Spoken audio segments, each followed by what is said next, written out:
Olá, sejam bem-vindos para mais uma edição do TRT Entrevista. Tá no ar mais uma edição e a gente já vem para poder falar sobre vários temas aqui nessa temporada de 2025. Eu sou Cleide Coelho e começa agora o TRT Entrevista. O tema de hoje é sobre a Lei Geral de Proteção de Dados. A gente deve se preocupar com fraudes, por exemplo? Sobre isso a gente conversa com Leandro Miranda, coordenador de Segurança da Informação e Proteção de Dados aqui do Tribunal Regional do Trabalho de Mato Grosso. Seja bem-vindo, Leandro. Obrigado, Cris. Sempre bom poder receber você aqui para a gente poder falar de um tema que muita gente tem dúvida e a gente esclarece agora aqui para os nossos cidadãos, né? Antes de tudo, vamos focar no que são esses dados pessoais, né? O que seria isso? É o nome, CPF, telefone, o que é? Tá certo. Primeiramente, obrigado pelo convite. É sempre um prazer participar e trazer informações para os nossos cidadãos, né? Que são o motivo da gente estar aqui, né? Sim. Então, dado pessoal é todo dado que possa me identificar ou levar à minha identificação. Então, por exemplo, CPF, RG, meu nome, meu e-mail, meu telefone, são dados que ou me identificam ou podem levar à minha identificação. Então, a LGPD, né, a Lei Geral de Proteção de Dados Pessoais do Brasil, prevê que esses dados têm que ser protegidos, né? Eles têm que ser coletados dentro de uma finalidade específica, de um modo adequado, e tem que ser resguardado o meu direito de acesso a esses dados, né? Saber o porquê que foram coletados e tem que ter o meu consentimento em alguns casos. Tá. A polêmica de escanear a íris do olho, né, para poder vender, tem gerado uma discussão. Por quê? Como que é isso? Como que funciona isso? Esse assunto surgiu, né, com as tecnologias de reconhecimento facial, né, que isso está bem alta, né, no mundo, né. Então, por exemplo, eu vou lá na minha academia, né, de ginástica, faço meu cadastro, tiro uma foto ali, né, a atendente tira uma foto, guarda no banco de dados, e aquilo ali vai ser utilizado depois, por exemplo, para a minha identificação na catraca. Vou passar pela catraca, né, vai ter ali o reconhecimento facial e eu vou ter acesso à academia. Pode. A Lei Geral de Proteção de Dados, ela diz que pode fazer isso. Por quê? Porque isso está sendo dentro de uma finalidade específica, principalmente o quê? Segurança, né? Segurança das pessoas que ali vão acessar, inclusive a minha segurança pessoal. Então, isso é previsto. A lei, ela não diz o que pode e o que não pode ser coletado.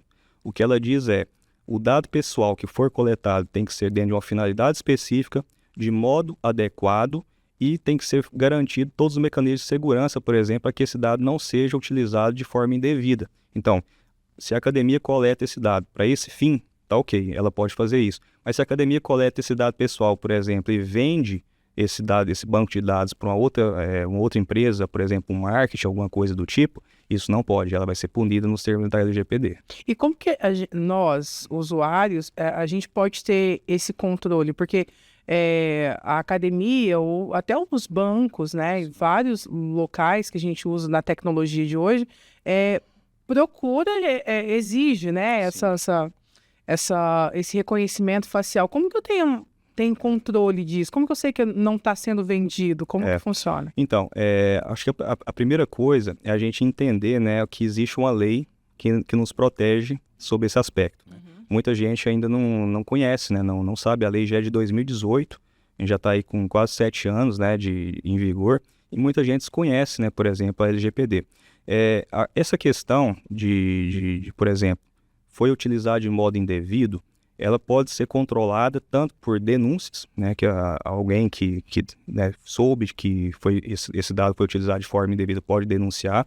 Nós temos os canais para que sejam feitos, por exemplo, na ANPD, que é a Agência Nacional de Proteção de Dados Pessoais do Brasil, é uma agência que foi criada justamente para fiscalizar a aplicação da LGPD, e também ela pode denunciar, por exemplo, na própria ouvidoria de uma instituição, como, por exemplo, você falou em banco, né? Nós temos os mecanismos de fiscalização dos bancos aqui no Brasil, por exemplo, que eu poderia denunciar para o encarregado, por exemplo, sabe? E porque toda instituição tem que ter um encarregado da aplicação da LGPD dentro daquele âmbito, né? Sim. Então, o encarregado, ele é o responsável por garantir que a LGPD seja cumprida dentro da instituição. Eu posso fazer uma denúncia, por exemplo, na ouvidoria dessa instituição, de que aquele dado está sendo utilizado de forma indevida, tá? Então, assim, é tudo nesse termo. Está sendo cumprida a finalidade da coleta daquele dado? Tá ok. Eu consenti? Ok. Pode ser utilizado. Se não saiu dentro dessa finalidade da qual eu consenti, está tendo um desvio ali nos termos da LGPD. Tá, então, ainda nesse contexto, conta pra gente como que funciona a lei de proteção de dados, assim. Como que é? Eu sei que você deu uma breve explicação, mas só pra gente poder reforçar. A lei ela foi criada justamente para garantir a privacidade dos brasileiros, né? Sim. É a garantia da privacidade. Nós já tínhamos, por exemplo, a lei de acesso à informação, que os órgãos públicos têm que respeitar, né? Ou seja, transparência, tem que dar transparência, né, para tudo aquilo que é público, né? Ela já previa isso, mas a LGPD veio para colocar alguns limites, tá? Alguns limites no que, por exemplo, quando entra dentro da minha privacidade, algumas questões têm que ser observadas. A transparência, ela tem que ser mais no sentido da fiscalização e não da exposição da imagem e de algumas questões minhas particulares, como, por exemplo, religião, convicção política. Todas essas questões são dados que são considerados, inclusive, sensíveis sobre o aspecto da LGPD. Então, tem que ser garantido que nós, né, brasileiros, tenhamos livre expressão sob o ponto de vista de convicções pessoais que não sejam utilizadas contra mim. Então, a LGPD ela vem nesse sentido, justamente para que as empresas, principalmente, né, que são as maiores, né, vamos dizer assim, coletadoras de dados, né, elas saibam que existe limite, né? Isso tem que ser feito dentro de uma finalidade, dentro de uma adequação, dentro de uma necessidade específica. A LGPD ela vem para isso. Bom, está no ar, né, o TRT Entrevista. Hoje o nosso tema é sobre a gente fala aí um pouco mais sobre a Lei Geral de Proteção de Dados. A gente está recebendo aqui Leandro Miranda, que é o coordenador de Segurança da Informação e Proteção de Dados aqui do Tribunal Regional do Trabalho de Mato Grosso. A gente tira dúvidas de um tema muito complexo, pouca gente conhece, apesar de já estar desde 2018, né?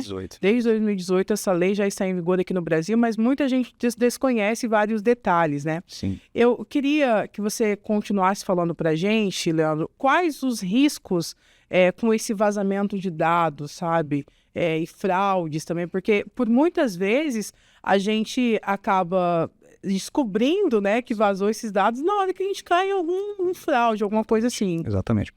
Justamente nesse sentido, a lei ela determina que tem que ser dado, as empresas que coletam esses dados pessoais precisam ter mecanismos de segurança em relação a esses dados, justamente para evitar vazamentos e evitar que esses dados, né, essas informações sejam utilizadas contra mim, que sou o detentor daqueles dados, né? Então, por exemplo, quando a gente fala de riscos de golpes, né? Geralmente um golpe ele inicia com alguma informação que a pessoa, com o criminoso tem sobre mim.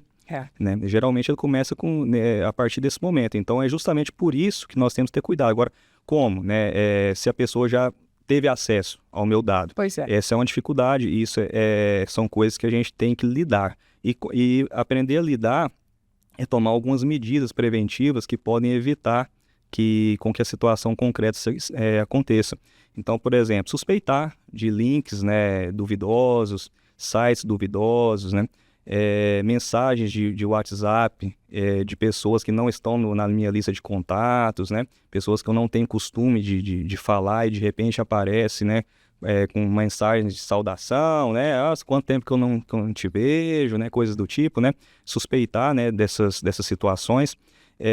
Utilizar senhas e senhas fortes, né, por exemplo, e-mail, local onde tem muita informação sobre mim, né, duplo fator de autenticação, não sei se você já conhece, acho que a gente já está se habituando sobre isso, né, além de uma senha, né, para acessar um determinado serviço, chega um código no nosso celular, né, que eu tenho que confirmar, né, e aquele código vai para um celular previamente cadastrado, então isso dá mais segurança para o processo, né.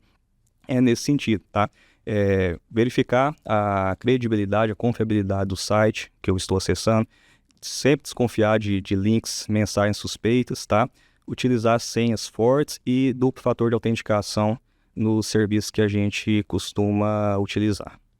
Compartilha com a gente, então, algumas orientações para o cidadão, empresa, órgão público, de como cuidar melhor desses dados pessoais. Você já falou algum desses aí, mas aí já vazou. E aí eu estou recebendo uma mensagem, sei lá, de um WhatsApp dizendo que é o meu banco. Sim. Confirma para mim o seu CPF começa isso e isso.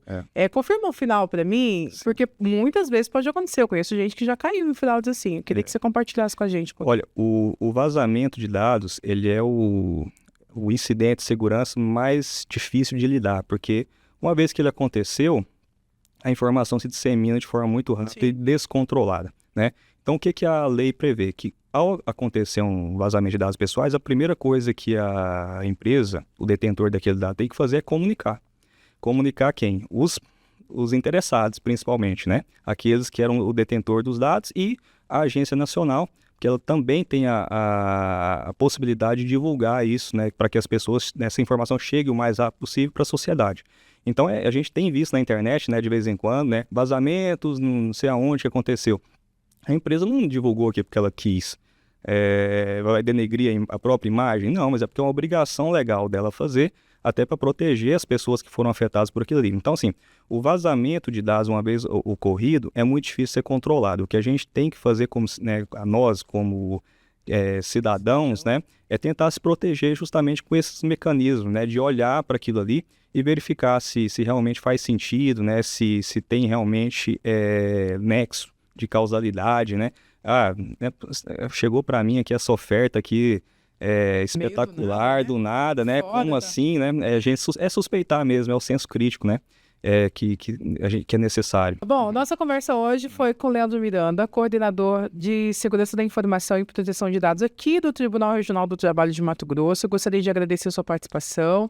Se tem mais alguma coisa que você gostaria de deixar aqui pra gente, de esclarecer, de falar ainda, por favor, fique à vontade. Não, tranquilo.